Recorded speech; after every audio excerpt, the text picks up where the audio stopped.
Nabi Ibrahim bermimpi. Apa mimpinya? Mengorbankan anaknya. Menyembelih anaknya. Belum kurban, menyembelih anaknya. Yang bernama Ismail. Nabi Ismail.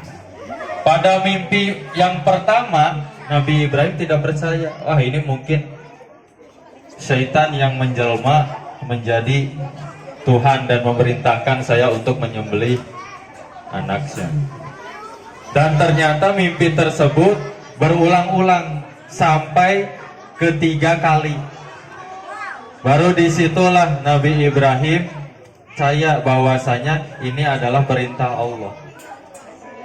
Maka akhirnya Nabi Ibrahim berbicara kepada anaknya Nabi Ismail tentang mimpi yang dia mimpikan tersebut.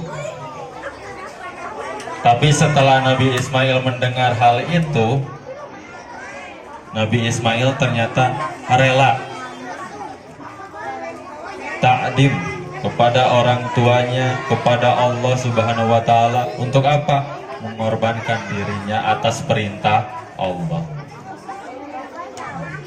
Dan itu menjadi sebuah sejarah yang mana menjadikan pada hari ini ada yang namanya ibadah kurban.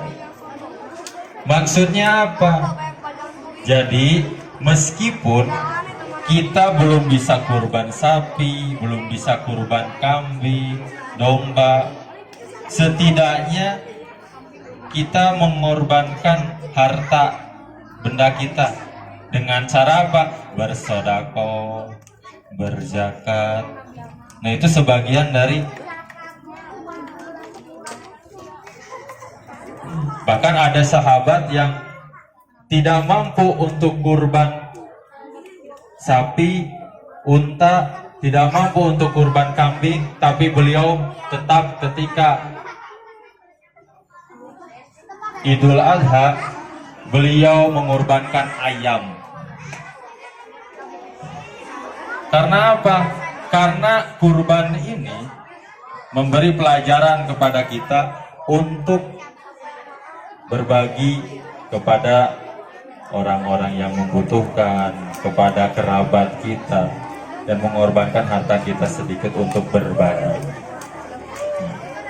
Nah, berikut yang kalian saksikan ini sebagai pelajaran bagaimana menyembelih hewan kurban itu seperti apa. Jadi hewan yang harus dikurbankan itu harus yang sehat, tidak boleh cacat. Seperti apa? Misalkan kakinya patah, matanya tidak bisa melihat, nah itu tidak boleh. Dan hewan seperti domba, kambing itu harus berusia 1 tahun ke atas. 1 tahun minimal, jalan ke 2 tahun. Kalau sapi berapa tahun, ada yang tahu?